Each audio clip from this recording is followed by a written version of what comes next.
আপনি কি কখনো এমন কোনো জায়গার কথা ভেবেছেন যেখানে প্রতিটি দেওয়াল, প্রতিটি দরজা আর প্রতিটি আঙিনা ইতিহাসের গল্প বলে? আজ আমরা নিয়ে এসেছি এমনই এক অসাধারণ জায়গার গল্প, চৌমহল্লা প্যালেস। হায়দ্রাবাদের হৃদয়ে অবস্থিত এই প্রাসাদ একসময় ছিল নিজামদের রাজকীয় ক্ষমতার কেন্দ্র, আর আজ এটি ইতিহাস প্রেমীদের জন্য এক স্বপ্নের গন্তব্য।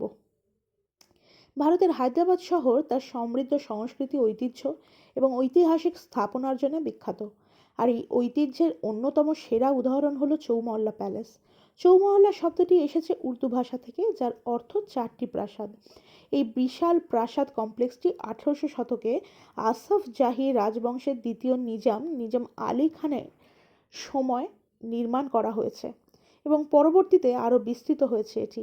এই প্রাসাদটি শুধু একটি বাসস্থানই ছিল না, এটি ছিল হায়দ্রাবাদের প্রশাসনিক এবং সাংস্কৃতিক কেন্দ্র। এখানেই নিজামরা বিদেশি অতিথিদের স্বাগত জানাতেন, গুরুত্বপূর্ণ রাজনৈতিক সিদ্ধান্ত নিতেন, এমনকি রাজকীয় অনুষ্ঠান আয়োজন করতেন।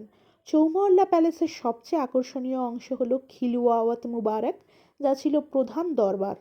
এখানে একটি বিশাল মার্বেলের প্ল্যাটফর্মে নিজামের সিংহাসন স্থাপন করা থাকতো। ছাদ থেকে ঝুলে থাকতো বিশাল ঝাড়বাতি, যা আজও দর্শকদের মুগ্ধ করে। এই প্রাসাদ কমপ্লেক্সে রয়েছে চারটি প্রধান প্রাসাদ: আফজাল মহল, আফতাব মহল, মেহতাব মহল এবং তাহানিয়াত মহল। প্রতিটি প্রাসাদের নিজস্ব নকশা এবং ব্যবহার ছিল।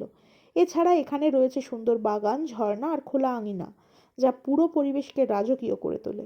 স্থাপত্যের দিক থেকে চৌমহল্লা প্যালেস এক অনন্য উদাহরণ।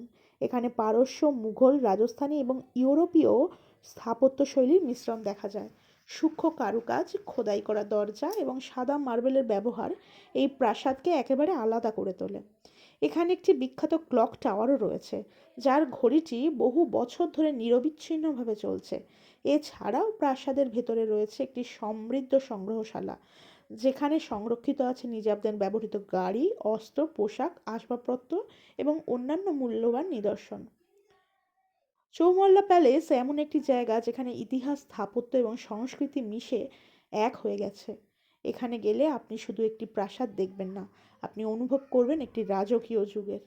ভিডিওটি ভালো লাগলে লাইক দিন, কমেন্টে আপনার মতামত জানান এবং এমন আরও ঐতিহাসিক ভিত্তিক ভিডিও পেতে চ্যানেলটিকে সাবস্ক্রাইব করতে ভুলবেন না।